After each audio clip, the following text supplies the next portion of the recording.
My wife found a love note from one of my coworkers in my pocket. That's how a young man started his report to his HR director, seeking her help in resolving this issue. He had been receiving some unwanted attention from this woman for quite some time, and in fact, people around him knew that it was occurring and thought it was kind of funny. But when his wife found the note, she gave him a choice. She said, either you go to HR or I go to HR. He made the wise choice and went to his HR director to talk about this. Lodge a complaint.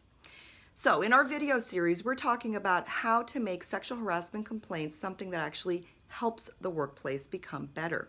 Step number 1 is making sure you can take complaints seriously. Step number 2 is making sure that you conduct an effective and fair investigation. And step number 3 is fixing the problem. Today we're going to talk about how to take complaints seriously, or with my story, what not to do. So after this young man came to the HR director with this problem and with this plea for help, the first words out of the HR director's mouth were, well, have you told your wife that the woman who's giving you this unwanted attention is ugly?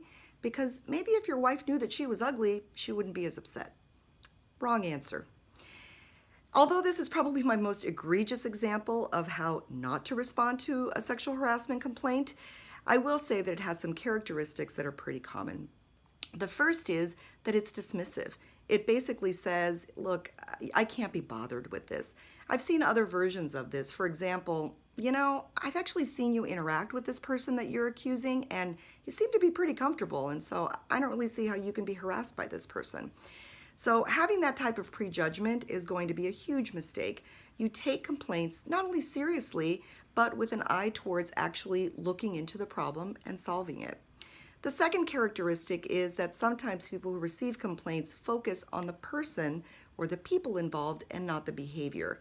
In this case, I'm convinced that it was as a result of a man bringing a claim against a woman that the HR director had this reaction. She would have reacted differently if the genders were reversed, instead of focusing on the behavior that he was claiming was bothersome to him.